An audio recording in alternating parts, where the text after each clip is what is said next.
The rise of the Ottoman Empire at its peak under Suleiman the Magnificent, 1520 to 1566. The morning call to prayer echoed across the domes and minarets of Istanbul, a city reborn from the ashes of Constantinople. The year was 1520, and the empire of the Ottomans stood at the threshold of greatness. From the deserts of Arabia to the plains of Hungary, its banners fluttered beneath the rising sun. In the heart of the Topkapi Palace, a young sultan ascended the throne. His name was Suleiman, son of Selim the Grim. He was only 26, tall and regal, with sharp eyes that saw both the sword and the law as instruments of power. History would remember him as Suleiman the Magnificent, or, to his people, Suleiman the Lawgiver, Kanuni. From the moment he took the throne, Suleiman's vision was clear: to make the Ottoman Empire not just the most feared, but the most just realm on earth. Within months of his coronation, his armies thundered into Europe. The Janissaries, elite soldiers forged in discipline and faith, marched under the crescent banner. In 1521, Belgrade fell. 2 years later, the mighty fortress of Rhodes, stronghold of the Knights of St. John, surrendered after a brutal siege. But Suleiman's greatest test came in 1526, on the fields of Mohacs, where the Hungarian army stood against him. As the rain poured down, the Ottomans unleashed their cannons and cavalry. The Hungarian king, Louis II, drowned in a flooded ditch as his army shattered. In a single day, a kingdom fell, and Central Europe trembled.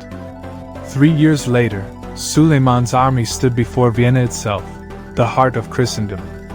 Though the siege failed, the message was clear: the Ottomans were no longer a frontier power, they were the masters of empire.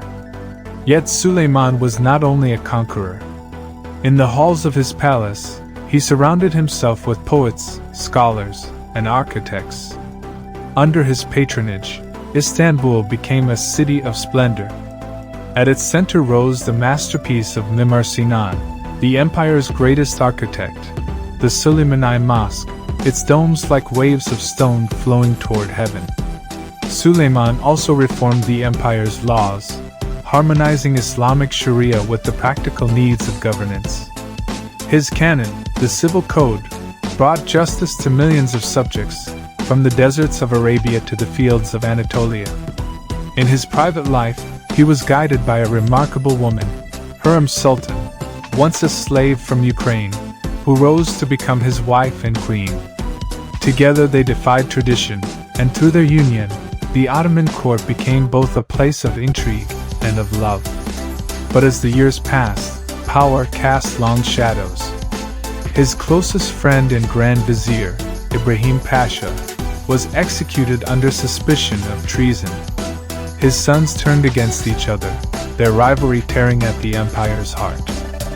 Still, when Suleiman rode into battle for the last time in 1566, at the siege of Sijugar, he was an old man, stooped, weary, yet unbroken.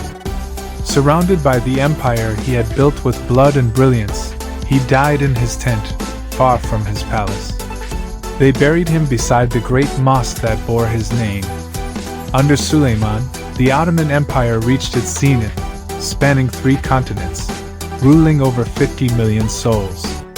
His reign marked the high tide of Islamic power, art, and law, a balance of conquest and civilization.